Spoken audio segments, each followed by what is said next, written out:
Olá, pessoal. Estamos iniciando mais um podcast do Acontecendo Aqui no Instituto Bertol, esse estúdio espetacular aqui, que já está quase um ano que a gente está usando essa parceria aqui. Hoje, com muito prazer, estou recebendo Luana Sevei, que é diretora-geral, chefe do Marcelo Marta, né, daquela garotada espetacular lá da Publia, estou brincando, ela é diretora executiva da Publia, uma empresa especializada em mídia programática, uma das pioneiras do Brasil, né? Tem 10 anos, 15 anos, ela vai explicar isso. Eu vou ler rapidamente aqui a formação da Amanda em Porto Alegre, na ISPM, Propaganda e Marketing. Tem 20 anos de experiência, com experiência acumulada e diversificada em vários veículos de comunicação lá no Rio Grande do Sul e aqui em Santa Catarina. Ela iniciou sua carreira na área de marketing, mas desenvolveu habilidades consultivas e de planejamento estratégico. Ela passou para a área comercial, de onde nunca mais saiu, porque ganha muito dinheiro lá, certamente. E ela vai falar sobre mídia programática e outras mídias também. Ela está na Publia há uns 5 anos e vai nos explicar e tirar todas as dúvidas que a gente possa ter sobre mídia programática. Luana, muito obrigado por ter vindo. Errei tudo na tua apresentação. Corrija, por favor. Imagina, se apresente melhor. Eu que agradeço, primeiramente, o convite. Para a gente da Publi, para mim pessoalmente é uma grande honra estar aqui participando do podcast de um dos maiores, se não o maior portal de comunicação aí do estado de Santa Catarina, com a relevância que tem. Então, te agradeço demais o convite. Eu não errou tudo não, é mais ou menos isso mesmo. Eu tenho já tenho mais de 20 anos, na verdade, de experiência em comunicação e tenho uma bagagem muito grande de offline, né? Boa parte dessa carreira foi em offline, porque há 20 anos atrás a gente nem falava muito de digital ainda, né? Então, comecei no Grupo RBS, fiquei uns 12 anos por lá e lá passei... Eu brinco que eu me graduei, pós-graduei, fiz doutorado, porque é uma grande escola. Imagina, grande grupo. Grande grupo, lá passei por televisão, rádio AM, rádio FM, jornal. Também trabalhei com internet, né? Participei do início do Clique RBS, na época. Então, vi todos esses primórdios aí acontecer e surgir. E daí vim para cá, para Santa Catarina, né? Eu comecei essa carreira lá no Rio Grande do Sul, sou gaúcha de Porto Alegre. E vim para Santa Catarina transferida pela própria RBS. E trabalhei mais uns 4, 5 anos na RBS aqui. E depois eu assumi um desafio muito interessante também no SBT, né? Eu fiz essa migração, estava no Diário Catarinense já na época e fiz a migração para o SBT e fiquei mais uns bons 6 anos lá. Até que o bichinho do digital coçou, assim como o bichinho do comercial coçou em determinado momento da minha carreira. Eu já estava numa fase assim que eu estava querendo muito mergulhar nesse mundo. Sempre estudei, sempre me especializei, me atualizei, só que eu costumo brincar que não tem pós-graduação que ensine o que a prática ensina. Sem dúvida. Né? Sem dúvida. E aí surgiu essa oportunidade maravilhosa na Publia e assim... Sou suspeita para falar, mas acho que não podia ter entrado em empresa melhor. Publia é realmente pioneira no setor de mídia programática no Brasil. Iniciou lá em 2011, foi a primeira empresa a trazer uma DSP para o mercado, né, que é o software que a gente utiliza para fazer configuração e gestão de mídia programática. E quando a Publia começou há 11 anos atrás, nem se falava nisso ainda, né? Pois é, eu queria te perguntar, para começar o nosso bate-papo aqui, falando sobre a palavra programática. O que é? Vamos desmistificar, vamos tirar isso da frente. Mídia programática, assim, a gente simplifica demais, a gente dá muitos treinamentos sobre isso também, porque como eu falei, né, a gente começou lá há 13 anos atrás agora de fato, e 13 anos no mundo digital é quase 30 anos de indústria, né, como se fosse uma indústria tradicional com 30, 40 anos de história, né, pela experiência que tem. Então, lá no início, como eu falei, ninguém nunca tinha ouvido falar e a gente começou a fazer muitos treinamentos e surgiu o Public Advertising Academy, a gente institucionalizou um braço de educação aí nosso para simplificar e explicar que a mídia programática nada mais é do que uma forma automatizada de comprar espaço publicitário online, tá?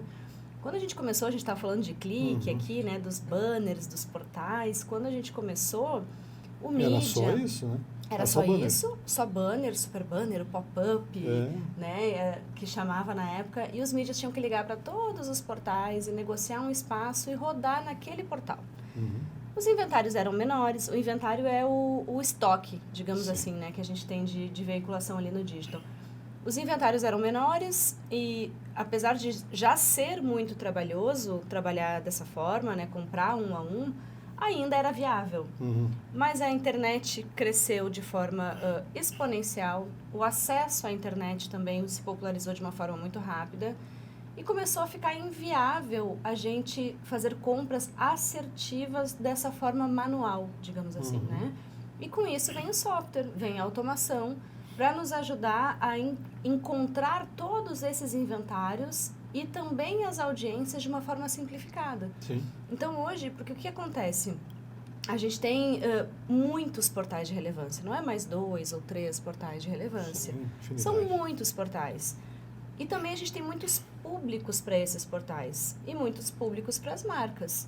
Então, assim, qual é o segredo, qual é a cereja do bolo desse negócio? Eu consegui veicular a minha campanha num espaço que seja relevante para mim, num custo acessível, no melhor custo-benefício que eu encontrar, porque é uma mídia que funciona como leilão em tempo real, né?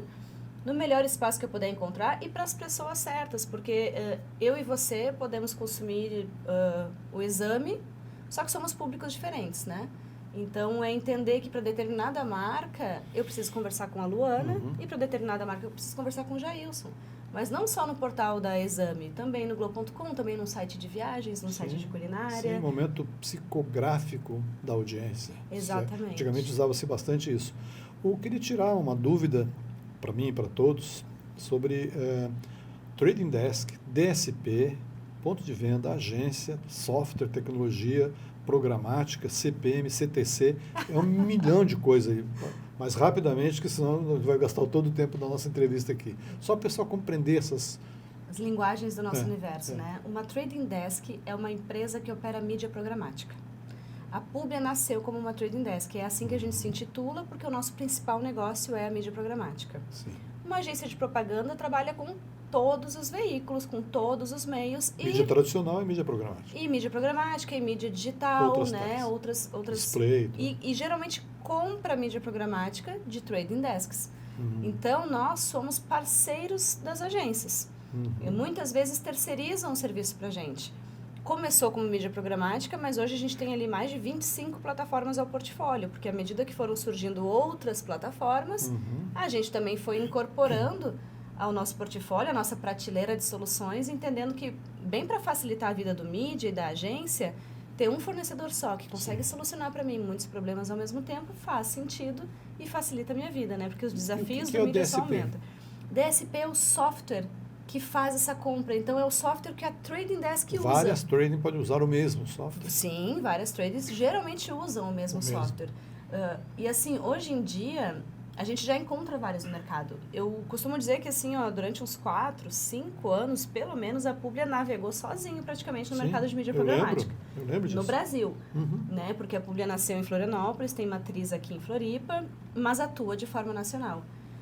Hoje a gente tem muitos players que trabalham com programática. Entretanto, o que diferencia uma da outra é nível de serviço. Sim. A experiência, o time sênior, a agilidade, a consultoria e todo o back-office que entrega. Sim. Porque que nem no Facebook, assim, qualquer um diz ali ou começa a operar uma campanha de Facebook, mas existe uma diferença enorme entre uma pessoa júnior e uma pessoa sênior operando. Né, para obter resultados ou pagar melhor, né? Pagar melhor geralmente é economizar dinheiro. E né? você falou em leilões. Os leilões não aumentam o CPM, o CTC? Não aumenta o custo? Não necessariamente. O leilão garante que a gente compre pelo melhor custo. Né? Então, assim, existe Eu sou um veículo. Eu estaria lá sendo trabalhado para baixar meu preço para você. Para baixar o preço, exatamente. Então, assim, o que acontece? A gente garante a melhor compra, o melhor CPM para quem dá o melhor lance. Então, assim, só que é algo muito veloz, em microsegundos, assim, nem sei como é que chama, milissegundos, microsegundos, mas é algo que a mão humana não consegue executar, né? Então, assim, a gente se utiliza dessas tecnologias para garantir essa entrega de excelência e encontrar a pessoa certa no lugar certo e no momento certo também. Vamos dar um exemplo disso? Vamos dar um exemplo disso. Eu, Luana, sou público-alvo de muitas marcas. Claro. Mas não estou no meu momento de me relacionar com todas elas, né? Então, assim, eu agora estou no momento de estudar, de aprender mais um pouco. Tenho uma filha de 12 anos que está sempre precisando de roupa, sempre precisando, né, de material escolar, por exemplo. mas não estou buscando viagem, apesar de ser público-alvo de uma empresa de viagens, de turismo. Mas não quer isso agora. Mas não quero isso agora. Então, talvez, se agora, nesse momento, eu for impactada por uma operadora de viagens que quer me vender alguma coisa, eu não vou engajar e ela vai desperdiçar dinheiro com aquela impressão comigo. Só que se uma empresa de roupas infantis vier me impactar, tem uma grande chance de conversão, porque eu estou buscando roupas infantis no momento. Como é que ela sabe momento. que você está buscando?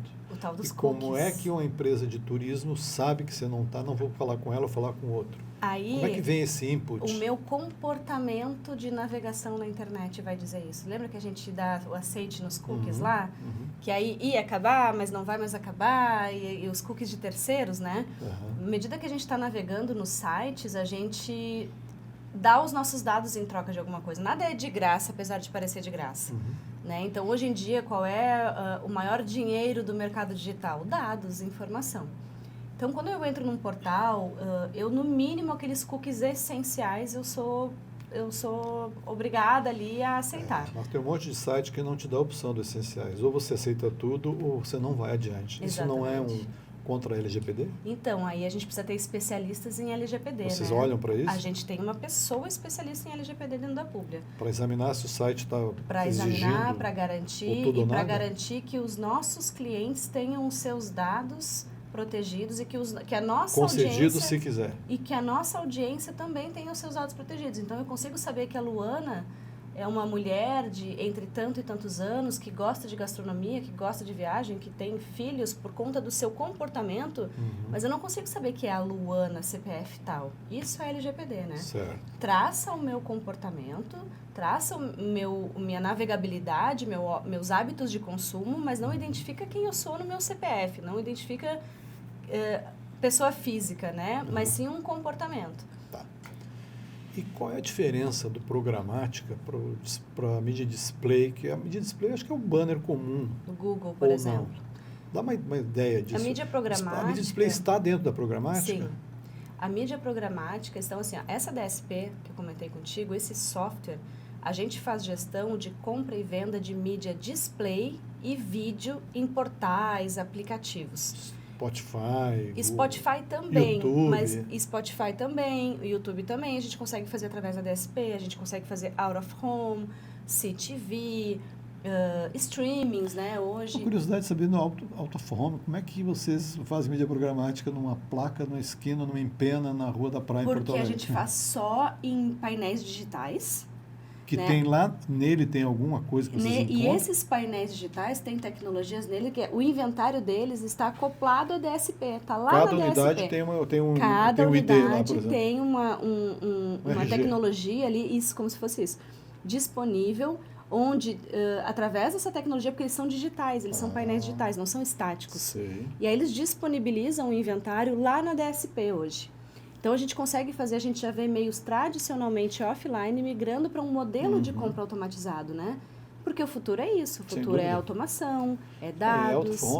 Tem uma tecnologia avançada, né? Essas gringas trouxeram o que tem de melhor no mundo para cá. Eu sou uma grande entusiasta do out of home, porque eu acho que cada vez vai crescer mais e cada vez vai ter mais tecnologia, mais interação, mais atratividade, e a gente tem que saber utilizar assim, o meio certo de acordo com o momento certo também, né, E tem alguma maneira criativa que vocês recomendam para as agências anunciantes? Olha, no display você parte para isso, tem que ter uma oferta, não tem que ter uma promessa, na programática tem que ser tudo em mídia estática, hard sell. Como é que vocês orientam isso? Então, assim, aí a gente estava falando de programática, display e vídeo em portais e em aplicativos, só que a gente também tem as redes sociais, a gente tem Out of Home, a gente tem cinema, a gente tem uma série de outros meios.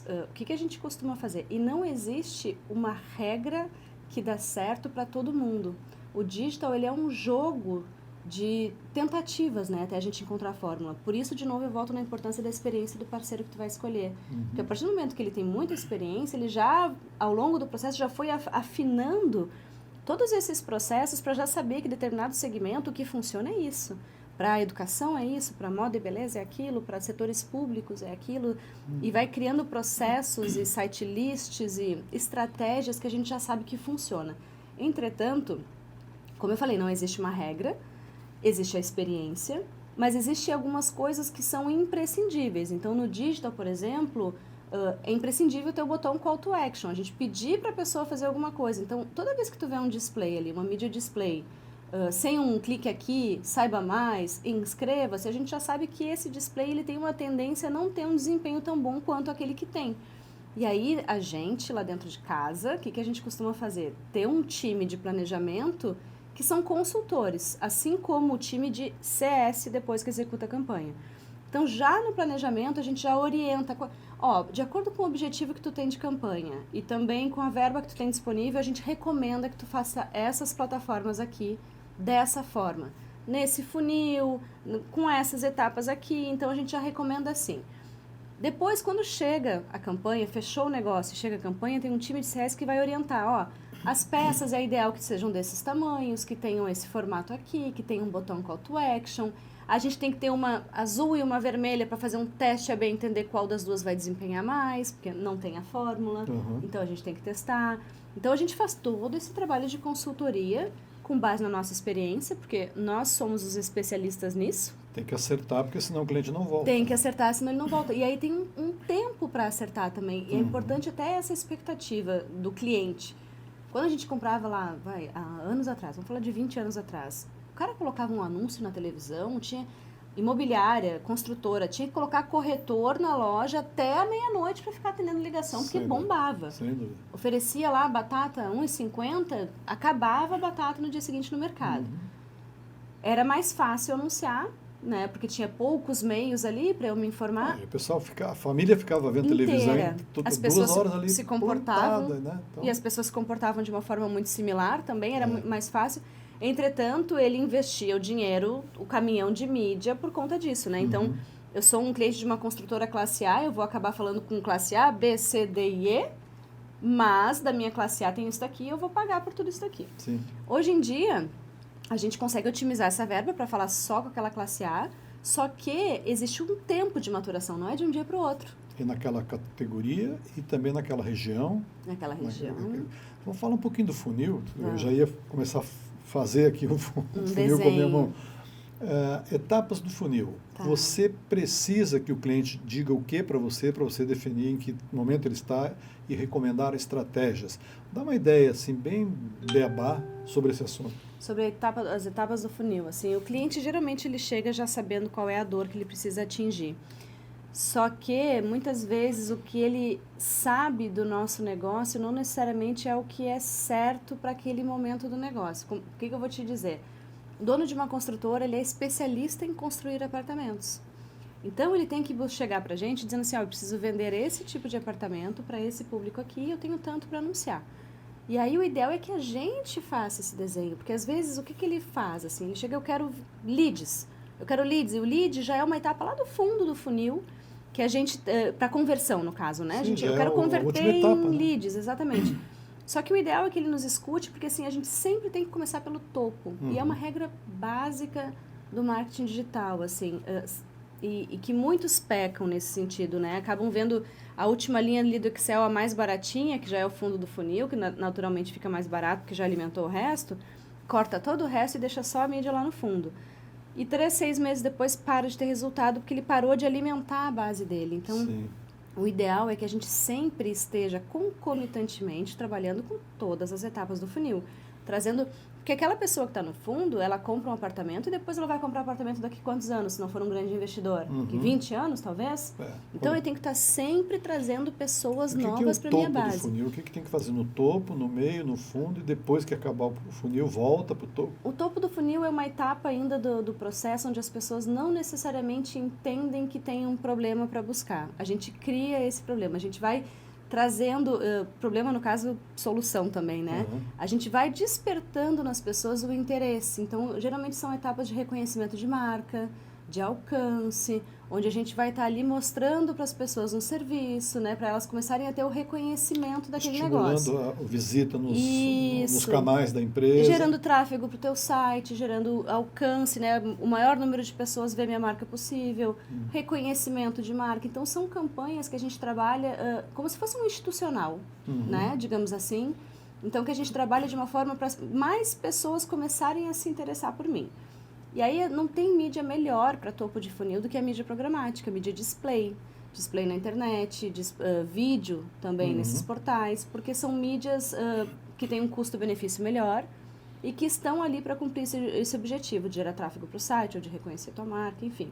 À medida que as pessoas vão conhecendo a minha marca e começando a se interessar mais pelo meu produto, e isso eu descubro através desses traqueamentos, de entender o comportamento. Opa, ela clicou, ela veio até aqui, ela navegou por 10 minutos no meu site. Isso tudo a gente consegue acompanhar. Se a pessoa clicou, se ela foi para lá, se dentro do meu site ela navegou mais, aonde ela navegou. Se foi na página do carro azul, se foi na página do carro SUV, ou se foi do carro, nem existe mais o carro popular, não existe mais, mas do hatch, digamos assim. O preço não é mais popular. Eu consigo acompanhar até como é que é o comportamento dela dentro do meu site, a partir do momento. E eu também consigo ver que a Luana clicou e saiu em 2 segundos, então ela não está interessada, às vezes ela até clicou sem querer, não é com esse público que eu vou voltar a falar. Então, a partir do momento em que eu conseguir entender quem que se engajou, eu consigo começar campanhas de retargeting, que é voltar a me comunicar com essas pessoas com outra mensagem. A Luana entrou no meu site, agora quem sabe eu ofereço um cupom para ela. Agora quem sabe eu acerto a comunicação e vendo o carro azul para ela, porque ela clicou no carro azul. Entendi. E aí a gente vai levando para o meio. Até as campanhas de conversão, que geralmente a gente usa Google, Meta, né? As redes sociais, eles são campanhas que ajudam mais a fechar negócio. Né? Então a gente vai recomendando. Claro, tem mídias recomendadas de acordo com as etapas, mas é sempre, não tem a fórmula. Então, é sempre importante a gente ouvir o briefing do cliente, ele trazer o máximo de informações possíveis para que a gente oriente. E ter uma certa cumplicidade, né? Porque se não tiver confiança e testar junto e dar um retorno verdadeiro para vocês irem corrigindo, não funciona. E que tipo de cliente, nessa descrição que você fez, de topo até o funil, retargeting, que deve usar a mídia programática? Varejinho, varejões, grandes marcas. Dá uma ideia do tipo de cliente. Eu não estou sendo demagoga de dizer todos. Todos. A mídia programática, ela é uma mídia básica da mídia digital, digamos assim. E como eu falei, todo mundo tem que alimentar a sua base, tem que estar sempre aumentando e procurando novos clientes. Eu não posso sempre trabalhar com os mesmos, porque eles compram e talvez eles não vão comprar de novo, dependendo do produto, não compra de novo em alguns anos, né? Carro, apartamento e tal. O varejo, por que o varejo tem que trabalhar a mídia programática também? A concorrência é enorme, eu tenho que estar sempre tentando tirar o cara da marca X e trazer para mim. O cara já conhece, já gosta, é mais fácil da gente consumir no dia a dia, o eletrodoméstico, a praticidade, os marketplaces. Entretanto, eu tenho que estar sempre aumentando a minha base, e a gente está num país de mais de 200 milhões de pessoas, sempre tem espaço para crescer, para buscar converter mais, mas no fundo não tem milagre. Eu não vou converter mais aqui embaixo se eu não alimentar mais aqui em cima. É uma matemática perfeita, praticamente. Está entendido. E vamos falar sobre a convergência da mídia tradicional com os meios digitais. É possível um cross-mídia das mídias tradicionais, rádio, televisão e tal, com as digitais, com a programática? Com certeza. Dá um exemplo de algum case que você, a gente fez um negócio aqui, como exemplo. Com certeza é possível e, assim, como eu falei, né, a gente já vê os meios tradicionalmente offline migrando para um modelo de compra automatizado, entendendo que a gente precisa cada vez mais buscar dados e assertividades nas segmentações, mas eu ouso em dizer que a mídia offline é uma mídia também de topo de funil. O funil é uma linguagem que a gente usa muito no digital, mas o offline também é uma mídia de topo, porque tu tá ali disparando uma mídia de canhão para grande massa. Só topo. Só topo, né? Depois então, assim, que ele vai caindo ou não, né? Exatamente. E tu trabalha oferta na televisão, tu coloca QR Code na televisão e tudo mais, mas a gente sabe que o consumo de quem assiste os meios de massa, por hábito, porque meio de comunicação é hábito, né? Sim. As pessoas não têm o hábito de comprar assistindo ali. A pessoa tem o hábito de assistir e buscar mais informações na internet. Com a TV conectada, isso vai ser possível. Isso vai ser possível. Vocês estão preparados para isso? Já estamos preparados e já temos campanhas que a gente consegue fazer. Fazendo com isso? A gente tem campanha que a gente consegue colocar QR Code, tem formatos de CTV, né, de campanhas de TV conectada que a gente tem o botão no controle remoto que a pessoa pode abrir um catálogo, pode fazer uma conversão. Tá. Então, assim, a tecnologia existe, o formato existe. Mas as pessoas ainda não têm o hábito muito grande de fazer isso. Então, eu estou mais acostumada a fazer minha conversão aqui, no Instagram, em Meta, em Google, ali, né, pesquisa. Só que quando eu chego na rede de pesquisa do Google, geralmente eu já fui impactada de milhões de outras formas. Eu já vi um anúncio na TV, depois eu passei e fui impactada pelo outdoor, escutei no rádio, e, opa, quando eu vou buscar o meu produto, eu acabo indo no Google buscar. Eu já estou quase no funil. Eu já estou lá no fundo. Então, assim, e daí é isso que o empresário pensa, não, o que mais está me dando resultado é o Google. Mas eu, para chegar lá no Google... Construir uma imagem através de todo o cross-media. De milhões de outras formas para chegar lá e buscar... E aí, o que eu tenho que fazer, assim? Ao invés do... Qual é a minha tentativa como empresário? Eu não quero que o meu cliente chegue lá e procure por carro no Google. Eu quero que ele procure pelo carro da marca tal, da empresa tal. Esse é o trabalho que as mídias de topo também fazem. Despertar esse interesse para que lá ele procure por mim e não pela categoria que eu vendo. Entendi. E como é que é, no caso dos cases, né? Mídia tradicional, vocês fazem mídia programática de rádio, sim? Faz. Televisão, a mídia out of home, desde que seja só os painéis digitais. Isso. Cinema, que você falou. Tem cinema. Aeroportos, né? Através do out of home. Tem a CTV. Rádio, televisão, tal. TV conectada também, que tem algumas formas de fazer TV conectada, né? Tem a forma onde a gente abre a Smart TV e tem aquele hub inicial com os aplicativos. Ali a gente consegue colocar banner, consegue colocar vídeo. Também tem o formato dos streamings, né? Hoje que a gente vê Netflix, Globoplay. Tem o Spotify, tem Deezer, tem umas ofertas muito amplas de possibilidades assim, de anunciar. Então, através dessa forma automatizada, eu já consigo fazer uma campanha 360 de mídia. Então, deixa eu te perguntar um exemplo. Vamos dizer assim, uma pessoa tem um comércio na Avenida Beira-Mar, aqui em Florianópolis. Ela pode, considerando que ela tem um ponto de venda só, uma lojinha. Sim. Ela pode dizer assim, eu quero anunciar em cinema, aí ela vai no shopping Beira-Mar. Isso. Eu quero anunciar em mídia out of home, tem 2, 3 relógios e 2 painéis. Isso. Aí eu quero pegar quem está no Spotify, no Deezer e no YouTube. É possível? Vocês fazem uma entrega nessa área super primária? É uma estratégia de hyperlocal que a gente chama. Hyperlocal. A gente tem, digamos que a gente põe um pin ali e consegue fazer uma campanha num raio de 10 quilômetros, por exemplo, do entorno que ela está. Dá para fazer vários formatos de acordo com o que ela busca, só que a gente sempre tem que entender a verba, por isso é importante da consultoria. O mundo ideal, claro, fazer tudo, mas isso é o mundo ideal, né? O dinheiro do tio Patinhas. Exatamente. E aí a gente vai, de acordo com o objetivo, a gente vai direcionando para determinadas plataformas que a gente sabe, às vezes, que tem um resultado a curto prazo com um melhor custo-benefício, né? Então, assim, vamos tentar encurtar esse caminho. Mas a gente consegue fazer, por exemplo, assim, essa é a loja pequenininha, é para todo mundo, né? A partir de poucos R$1.000 ali tu já faz uma campanha. Eu dei um exemplo para ficar bem numa esquina, por exemplo. Bem para todo mundo, né? Exatamente. Para pegar todos os meios consumidos naquela esquina. Só que essa estratégia de hyperlocal, ela pode também ser usada por grandes players. Claro. Um supermercado está inaugurando uma loja ali. Vou fazer uma estratégia só para tantos bairros no entorno dessa loja. Ou a Pureza, ou a Coca-Cola quer lançar um sabor novo, quer pesquisar aquele bairro. Dá para fazer só ali. Ou tem um grande congresso no Centro-Sul acontecendo, eu quero falar com todas as pessoas que estão naquele congresso. Sim. E aí, às vezes, vem gente de todo o Brasil para um congresso desse, com 10 mil pessoas, eu coloco um pin ali naquele congresso e me comunico com as pessoas que estão ali. E aí, quem engaja, eu volto a me comunicar com elas depois, independente de onde elas estiverem no Brasil. Acho que já deu para ter uma boa ideia de como isso funciona. É infinitas possibilidades aí, para todos os tamanhos. Queria perguntar para ti sobre o relacionamento da Publi ou de uma trading desk com agências e anunciantes catarinenses. Porque vocês têm escritório no Brasil inteiro, tem 60 funcionários nos escritórios, sei lá, milhares de anunciantes e agências, ok. Mas aqui na nossa terra, como é que estão as agências e os anunciantes no relacionamento com vocês? Têm sido procurados? Funciona? Tem bons cases? São mais agências ou são os anunciantes sem as agências? Como é que é esse universo? Como é que é o relacionamento com o mercado aqui, né? Assim, Santa Catarina é a nossa casa, né, Jailson? E eu costumo dizer isso para os meus, assim. A gente sempre tem que estar cuidando do nosso mercado aqui.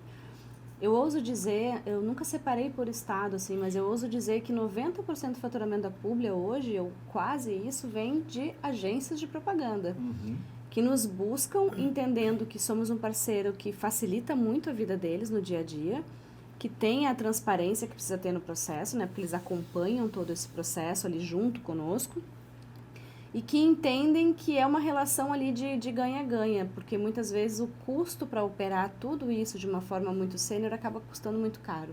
Então é mais fácil terceirizar, contratar uma empresa especialista nisso para fazer esse gerenciamento e ir subsidiando de informações e de consultoria. O mercado catarinense é muito querido assim, para a Publi, prestigia muito a gente e em todas as regiões do estado, né? A gente tem também representante não só aqui em Florianópolis, mas em Blumenau, no sul do estado, no oeste, no norte. Então, assim, e a gente tenta cuidar muito bem daqui, que é a nossa casa, mas as agências são nossos maiores parceiros hoje. Que bom. Vamos quase chegando no nosso final aqui, queria que você desse uma ideia sobre cenários, né, sobre o futuro da mídia programática, o que vocês que certamente estudam 2, 3 anos adiante, o que vai acontecer daqui 1, 2, 3 anos, dá uma ideia futuro para as agências já irem pensando nesse assunto. Sabe o que é muito doido a gente pensar? Que a gente sempre está olhando para o futuro, né? A gente está agora pensando nos próximos 10 anos de Publi, por exemplo. Mas o futuro, às vezes, é 6 meses. Isso tem me chamado muita atenção. Eu vou num congresso em abril, quando eu vou em outro congresso em novembro, muita coisa já mudou. E muitas outras coisas já surgiram. Mas eu acho que o futuro não... E uma velocidade muito grande, muito né? alta, exatamente. Assim, então... é até difícil de acompanhar, né? A gente tem que estar sempre ali buscando essa atualização. Mas quando a gente fala de futuro, eu acho que nem é só da mídia programática, mas da comunicação em geral. Não tem como a gente não olhar para dados e integração de dados, assim, que eu acho que hoje é a maior dificuldade também. A gente tem tanta tem plataforma... empresa que tem dados e não sabe como usar. Como transformar esse dado em informação. Né? Acho que a maior dificuldade é essa. Vocês têm ensinado isso para... A gente busca sempre fazer isso. Claro, a gente precisa do espaço para isso. Se é direito, vocês não fazem também direito. Mas a Publi tenta trazer essa questão para as nossas práticas. Então, assim, eu não entro muito na questão dos dados do anunciante, mas quando ele tem esses dados para me subsidiar e me ajudar nas minhas campanhas, a gente tende a ter resultados melhores. E também, nas nossas campanhas, a gente busca gerar dados para tomar decisão com base nesses dados. Então, a gente tem essa missão lá dentro, né?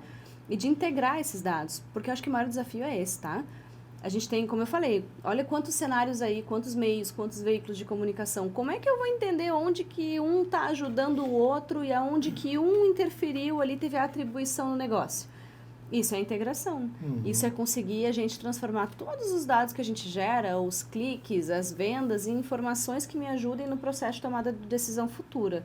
Então, acho que o grande desafio da comunicação é essa, assim, é a integração de dados, é geração de dados, muito vídeo também a gente vê, não tem como fugir disso, o mercado de influência crescendo muito forte também, o uso do vídeo para a gente entregar relevância.